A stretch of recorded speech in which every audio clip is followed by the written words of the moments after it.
은 바로 그 예수님께서 우리 찬양에서 찬양을 불렀던 것처럼 십자가를 지시고 비아 돌로로사를 걸어서 칼보리 산에 올라가시기 위하여 마지막으로 예루살렘에 입성하신 날을 기념하는 종려 주일입니다.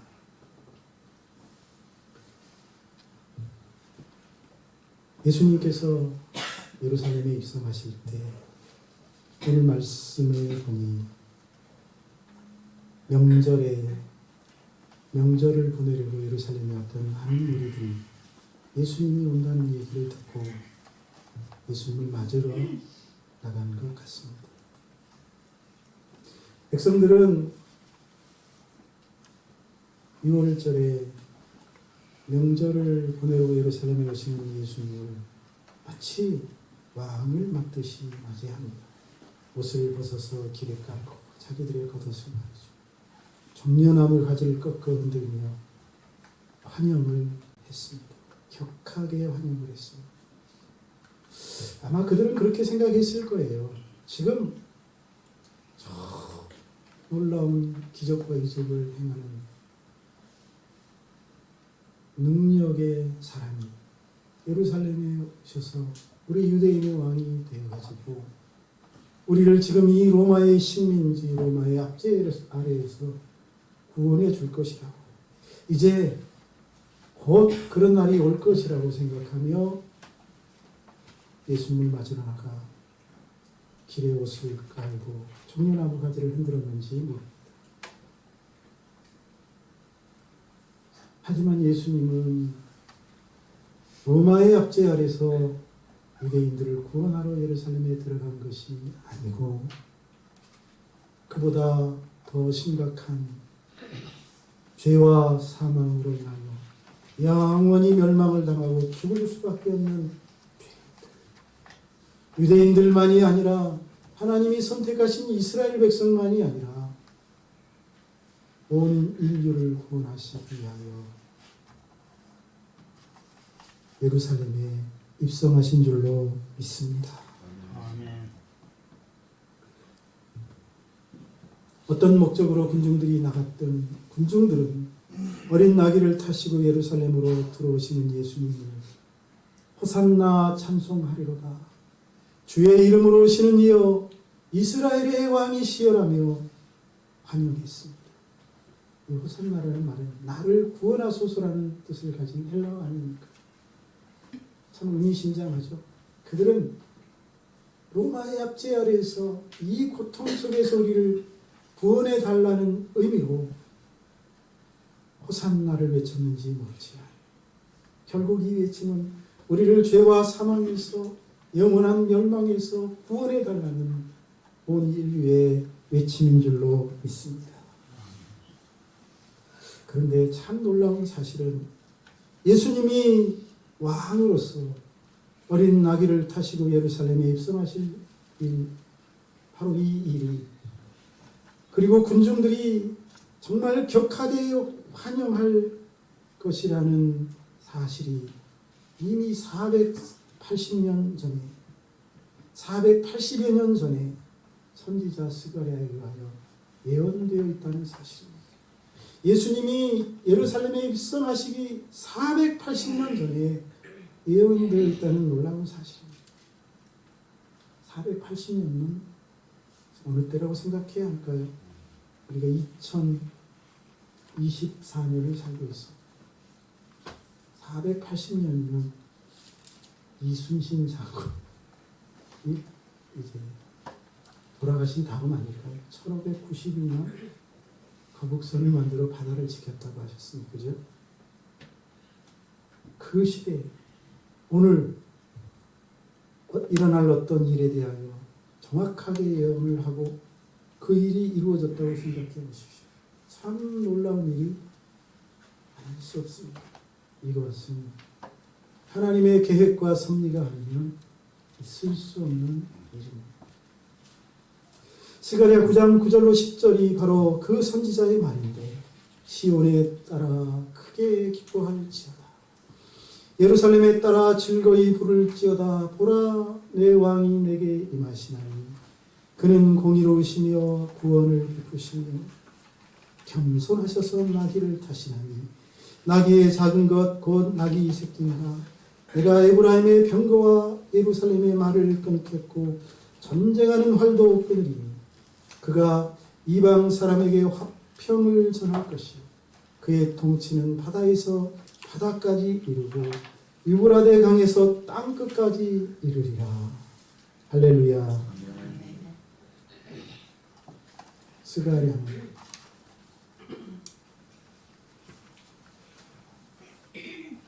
세상을 구원할 메시아 왕이 우리에게 임하시는데 겸손하셔서 나귀를 타시고 임하신다는 것입니다. 그분은 공의로우셔서 구원을 베푸실 것이라는 것입니다. 그분이 오시면 전쟁을 멈추고 이방인들에게도 화평을 전하고 그의 통치는 예루살렘을 넘어 땅끝까지 바다 끝까지 이른다고 말하고 있지 않습니까? 그렇습니다. 선지자 스가랴의 예언대로 지금 예수님은 만왕의 왕으로서 유대인이 아니라 인류를 죄와 사망에서 구원하시기 위해 로마의 압제 아래에서가 아니라 저와 여러분을 영원한 멸망에서 구원하시기 위하여 예루살렘에 입성하시는 것입니다.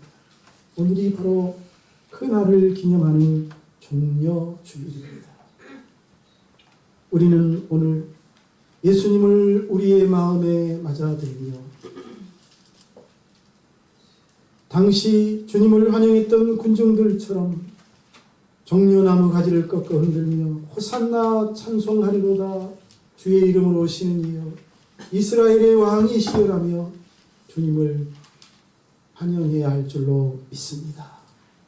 오늘 이 종려주일에 저와 여러분이 마음문을 활짝 열고 예수님을 왕으로 구주와 주님으로 모실 수 있기를 주님의 이름으로 축복합니다. 예수님이 그런데 우리에게 임하시면 놀라운 일들이 일어납니다. 가장 놀라운 일은 사랑으로 우리를 품어주신다는 사실. 하나님의 원수인 우리를 주님이 사랑으로 품어주시고 안아주신다니 얼마나 감사한 말씀입니까? 여러분, 왕으로서 예루살렘에 입성하신 예수님이 가장 먼저 하신 일이 무엇입니까? 누가복음 19장 41절로 42절이 그 일에 대하여 말하고 있는데 가까이 오사 성을 보시고 우시며 이르시되 너도 오늘 평화에 관한 일을 알았더라면 좋을 뻔하였거니와 지금 내 눈에는 숨겨졌도다. 예루살렘 성 이르샤요 평화에 관한 성이 평화에 관한 일을 모른다고 탄식하고 있는 것입니다. 아이러니가 아닐 수 없습니다. 왕으로 예루살렘에 입성하신 예수님이 첫 번째 하신 일은 예루살렘을 위한 탄식과 눈물이었다는 것이죠. 왜 탄식하시고 눈물을 흘리셨습니까? 왜 그랬습니까? 예루살렘을 사랑하셨기 때문에. 할렐루야. 예루살렘을 사랑하셨기 때문이에요. 사랑하지 않으면 예수님이 예루살렘 성을 보시고 탄식하시고 우신 이유가 없습니다. 하나님이 사랑하신 예루살렘이 하나님께 반역하고 범죄하여 장차 원수들에게 끌려가 고통을 당하고 멸망할 것을 바라보시고 탄식하시고 눈물을 흘리시고 있다는 사실입니다. 누가복음 19장 43절로 44절이 바로 그 고통의 날에 대하여 말하고 있죠. 날이 이를지라 내 원수들이 토둔을 쌓고 너를 둘러 사면으로 가두고 또 너와 및 그 가운데 있는 내 자식들을 땅에 메어치며 돌 하나도 돌 위에 남기지 아니하니. 네. 아예 사방을 딱 막고 도망가지 못하도록 딱 가두고 돌 하나도 돌 위에 남기지 않고 다 무너뜨리고 멸망시키고 죽이겠다는 것이죠. 죽을 날이 이른다는 것이죠.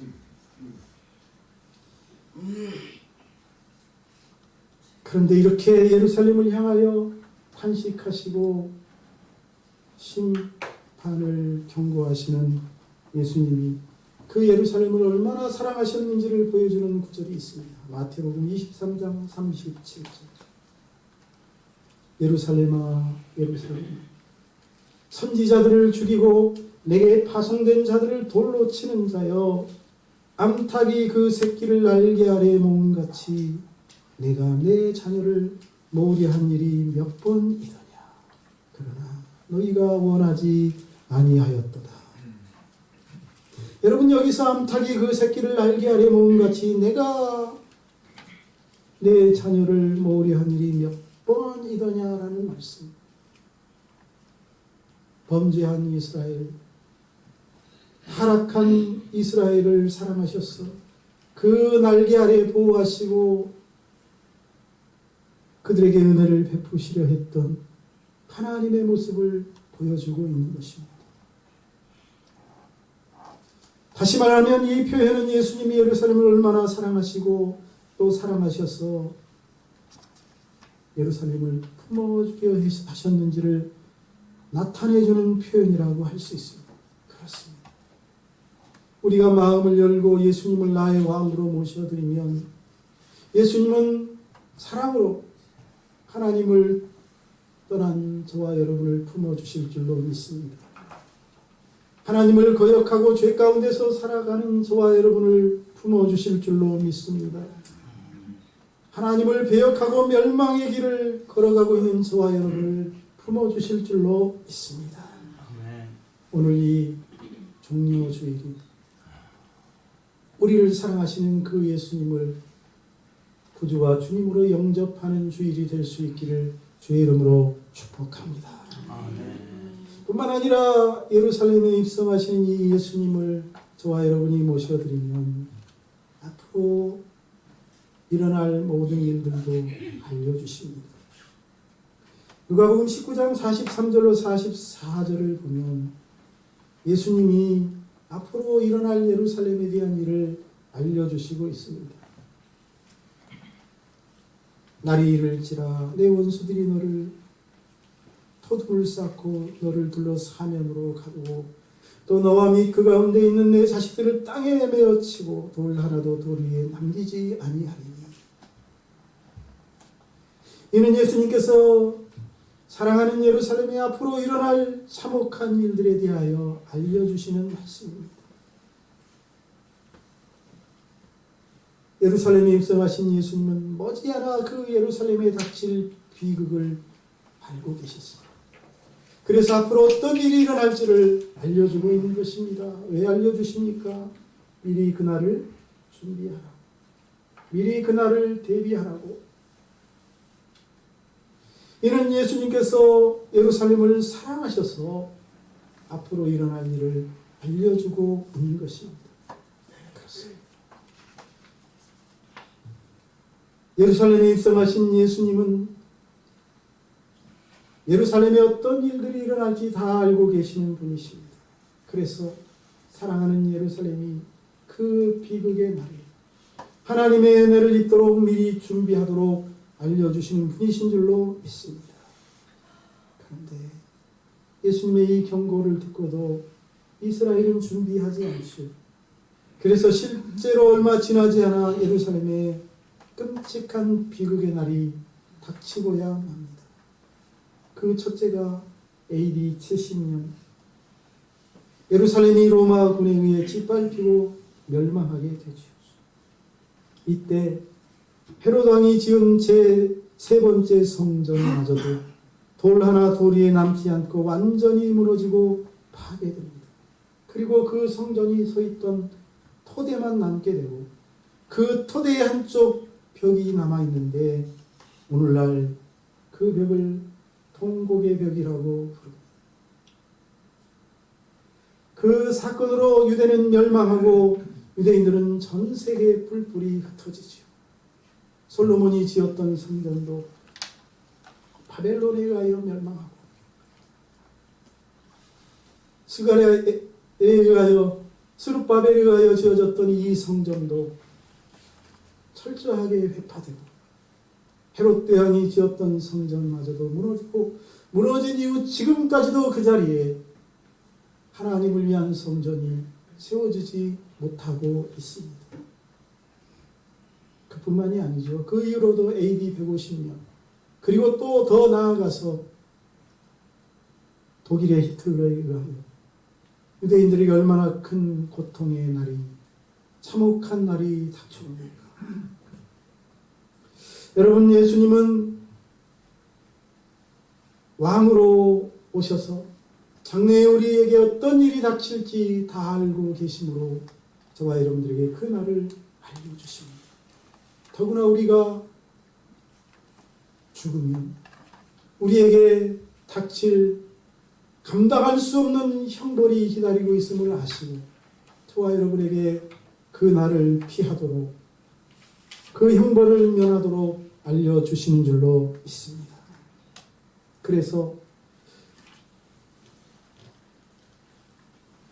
예수님을 모셨느냐 모시지 않았느냐는 매우 중요한 문제입니다. 예수님을 모시지 않으면 그날을 알 수 없고 준비할 수 없고 피할 수 없기 때문입니다. 특별히 하나님의 심판의 날을 피할 수 없다면 그 인생은 영원한 멸망과 고통에 떨어질 수밖에 없습니다. 저와 여러분이 오늘 예수님을 구주와 주님으로 모심으로 그 불행한 고통의 날을 준비하여 피할 수 있는 지혜가 있기를 주님의 이름으로 축복합니다. 그러므로 복은 예수님을 나의 구주와 주님으로 영접하는 데 있습니다. 예수님을 구주와 주님으로 영접하지 않으면 영원한 저주와 멸망에 떨어질 수밖에 없기 때문입니다. 이 사실을 아시고 오늘 저와 여러분이 예수님을 진정으로 마음에 모셔드릴 수 있기를 축원합니다. 미국의 웬디스 햄버거의 창시자 데이브 토마스라는 사람이 있습니다. 이 사람이 쓴 책이 있습니다. 나는 10억 배의 축복을 받은 자라는 간증집을 내었습니다. 예수님을 모셨더니 10억 배의 복을 받았다는 결국 그런 간증입니다. 그는 사생자로 태어났습니다. 다시 말하면 아버지 없이 자랐습니다. 학교도 중퇴하였고 할머니 밑에서 자라면서 60세가 될 때까지 작은 식당, 간이 식당에서 남의 밑에서 종업원으로 일했던 사람입니다. 그러나 그는 교회에 다른 사람보다 먼저 출석하고 기도하는 삶을 살고 믿음으로 살았습니다. 비록 수익은 작았지만 11조도 하나님 앞에 최선을 다하여 드렸습니다. 어려서부터 하나님을 모시고 살았던 것입니다. 그런 그가 나이 60이 되었을 때 햄버거 가게를 차리게 됩니다.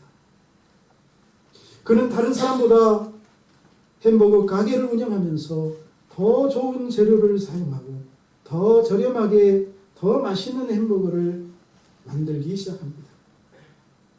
그래서 돈을 벌기 시작하여 6조 원 규모의 대기업가로 성장합니다. 그는 10억 배의 복을 받는 사람이 되어 나는 10억 배의 축복을 받은 자라는 간증집을 출판하게 되었습니다. 그가 그렇게 큰 복을 받은 이유가 무엇입니까? 주님을 영접했기 때문이라고 말하고 있습니다. 저와 여러분도 주님을 영접하면 저와 여러분의 삶 가운데 예수님을 모시면 데이브 토마스와 같이 10억 배의 복을 받는 사람이 될 줄로 믿습니다. 인생은 되돌릴 수 없습니다. 지금이라도 예수님을 나의 구주와 주님으로 모셔드리기를 권면합니다. 세 번째, 예수님을 모셔드리면 어떤 일이 일어날까요? 예수님이 오시면 우리의 몸과 마음과 영혼, 우리의 삶을 정결하게 해주십니다. 왕으로 예루살렘에 입성하신 예수님이 그 다음으로 하신 일이 무엇입니까? 성전으로 가십니다. 성전으로 가셔서 더럽혀진 성전을 보시고 정결하게 하시죠. 그 성전에 있는 지체 부자여자들도 몸과 마음에 병든 사람들도 고쳐주십니다. 마태복음 21장 12절로 14절이 그 일을 기록하고 있습니다. 예수께서 성전에 들어가서 성전 안에서 매매하는 모든 사람을 내쫓으시며 돈 바꾸는 사람들의 상과 비둘기 파는 사람들의 의자를 둘러 푸시고 그들에게 이르시되 기록된 바 내 집은 기도하는 집이라 일컬음을 받으리라 하였거늘 너희는 강도의 소굴을 만드는도다 하시니 맹인과 저는 자들이 성전에서 예수께 나오심에 고쳐주시니 할렐루야. 그렇습니다. 예수님이 하신 일은 정결케 하시는 일입니다. 그 영혼을, 그 삶을 하나님이 받으심으로 깨끗게 하시는 일을 하십니다. 예수님은 강도의 소굴로 바뀌고만 예루살렘 성전에 들어가셔서 본래의 뜻과 다른 목적으로 전락한 성전에 들어가셔서 그 성전을 깨끗게 하십니다. 매매하는 사람들을 내쫓으시고 비둘기 파는 사람들만이 아니라 돈 바꾸는 사람들의 의자를 둘러엎으시고 성전을 본래 하나님이 원하시는 모습으로 회복하라고 경고하십니다. 그렇습니다. 나를 내려놓고 겸손히 예수님을 왕으로 모셔드리면 하나님이 거하시는 성전인 우리의 몸과 마음을 주님이 깨끗게 해주실 줄로 믿습니다. 강도의 구렬로 변하고 비둘기 파는 자들과 돈 바꾸는 자들의 의자가 널려있는 저와 여러분의 몸과 마음과 삶을 불러엎으시고 정결케 해주실 줄로 믿습니다. 예수님은 저와 여러분의 마음속에 가득한 죄악, 우리의 삶에 가득한 온갖 더러운 것들을 깨끗하고 정결하게 씻어주시는 분이시기 때문입니다. 요한복음 16장 8절에서는 성령께서 오셔도 저와 여러분을 깨끗게 하시는 일을 하신다고 말하고 있습니다. 16장 8절입니다. 그가 와서 죄에 대하여 의에 대하여 심판에 대하여 세상을 책망하시리라. 성령께서 왜 책망하십니까? 회개하라고 말이죠. 더러운 삶에서, 죄악된 삶에서, 부정한 삶에서 돌이켜 깨끗하고 정결한 모습을 회복하라고 책망하시는 줄로 믿습니다. 그래서 성령은 회개의 영이라고 말할 수 있습니다. 성령님은 하나님을 사랑하지 못하고 하나님의 몸된 교회에 충성하지 못하고 하나님께서 맡겨주신 귀한 사명과 사역에 열심을 다하지 못한 사람들을 책망하여 회개케 합니다. 그래서 저와 여러분의 삶을 하나님이 기뻐하시는 삶으로 인도하시는 줄로 믿습니다. 이 중요 주일에 그러니 저와 여러분이 예수님을 왕으로 모셔드림으로 몸과 마음과 영혼이 정결케 될 뿐만 아니라 저와 여러분의 삶이 거룩하고 성결케 되기를 주의 이름으로 축원합니다. 또한 예수님을 왕으로 모셔드리면 어떤 일이 일어날까요? 예수님은 저와 여러분에게 진리를 가르쳐 주십니다. 누가복음 19장 47절로 48절에 보니 이렇게 말씀하시고 있습니다. 예루살렘에 입성하셔서 하신 예수님의 일에 대하여 말을 하고 있는데 예수께서 날마다 성전에서 가르치시니 대제사장들과 서기관들과 백성의 지도자들이 그를 죽이려고 꾀하되 백성이 다 그에게 귀를 기울여 들으므로 어찌할 방도를 찾지 못하였더라. 여러분, 백성들이 왜 예수께 와서 예수의 말씀을 들을까요? 대제사장이 있고 성경 박사인 서기관들이 있는데 그들에게 듣지 않고 왜 예수께 와서 들을까요? 예수님의 말씀은 그들의 말과 다르기 때문입니다. 예수님은 진리를 가르치고 서기관과 대제사장과 바리새인들은 진리를 가르치지 않습니다. 하나님의 말씀을 자신들의 이익과 자신들의 앞날을 위하여 이용하고 사용할 뿐입니다. 진리에 관심이 없고 자신들을 위하여 하나님의 말씀을 곡해하고 왜곡하기에 바쁜 사람들입니다. 그러니 그들의 말에 진리가 있을 수 없고 진리가 아닌 말이 백성들을 기쁘게 할 리가 없습니다. 하지만 예수님은 그렇지 않습니다. 하나님의 말씀을 자신을 위하여 사용하지 않습니다. 오직 백성들에게 진리를 가르쳐 백성들을 하나님 앞에 세우는 줄로 믿습니다. 그러므로 예수께서 가르치실 때 백성들이 다 와서 예수님의 말씀에 귀를 기울입니다. 그런 모습을 보고 대제사장과 서기관과 장로들은 오히려 더 속된 말로 뚜껑이 열리는 것이죠. 그렇습니다. 예수님이 임하시면, 저와 여러분이 마음에 예수님을 모시면 예수님은 진리를 가르치시는 줄로 믿습니다. 진리를 가르치신 이유가 무엇입니까? 하나님의 바른 뜻이 무엇인지 알게 하셔서 저와 여러분이 죽음의 길에서 벗어나 생명의 길을 걷도록 하시기 위함입니다. 성령께서도 저와 여러분에게 오셔서 진리를 가르치시죠. 왜 진리를 가르치십니까? 우리가 저주의 길에서 돌이켜 영생 복락의 길을 걸어가도록 하시기 위함이 아닙니까? 예수님의 가르치심을 통하여 그러므로 진리를 알지 못하는 영혼들이, 죽어가는 영혼들이 살아날 것이요 병든 영혼들이 소생하여 새 생명을 얻게 됩니다. 성령님의 가르치심에 따라 저와 여러분이 진리의 길을 걷고 영생의 길을 가게 될 줄로 믿습니다. 그러므로 예수님을 마음에 영접하는 사람은 진리를 알고 영원한 복락을 누리게 될 줄로 믿습니다. 예수님을 왕으로 높이고 모시는 사람은 진리를 깨달아 알고 생명길을 걷게 될 줄로 믿습니다.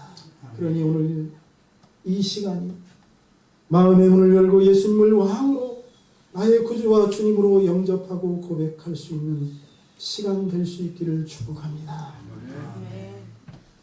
말씀을 맺습니다.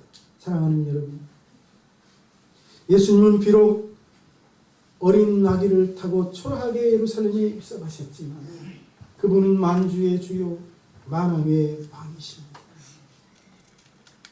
우리가 이 만왕의 왕 되신 예수님을 구주와 주님으로 영접하기만 하면 예수님은 우리의 마음 가운데 임하셔서 우리를 사랑으로 다스려 주십니다. 앞으로 일어날 일들도 미리 알려주셔서 대비하도록 준비하도록 도와주시고 또한 우리의 더러워진 몸과 마음과 영혼을 정결하게 해주시고 저와 여러분의 삶을 성결한 삶으로 인도해 주실 줄로 믿습니다. 하나니가 진리를 가르쳐 진리의 길을 걷게 해 주십니다. 그런데 예수님을 영접하지 않으면 어떻게 될까요? 영원한 멸망을 당하게 됩니다. 그러니 오늘 이 종려 주일에 이제 마음을 활짝 열고 종려나무 가지를 꺾어 흔들며 예수님을 구주와 주님으로 고백하고 영접할 수 있기를 주님의 이름으로 축원합니다. 기도하겠습니다. 살아계신 하나님, 오늘도 하나님의 말씀을 통해서 예수님을 구주와 주님으로 영접하는 것이 얼마나 복된 일인지를 깨닫게 해주시니 감사합니다. 우리 성도들이 이 종려 주일에 마음의 문을 활짝 열고 예수님을 나의 구주와 주님으로 영접하고 고백하는 은혜가 있게 하여 주시옵소서. 그리하여 예수님을 통하여 영생의 길을 얻게 하여 주시고 영생 복락의 길을 걸어갈 수 있는 모든 성도들 될 수 있도록 인도하여 주시옵소서. 이제 고난주간을 맞습니다. 이 고난주간에 나를 위하여 고난을 당하시고 십자가에 못 박혀 죽으신 그 주님을 생각하며 온 성도들이 주의 고난에 동참하며 경건하고 거룩하게 보낼 수 있도록 도와주옵소서. 예수님의 이름으로 기도하옵나이다. 아멘.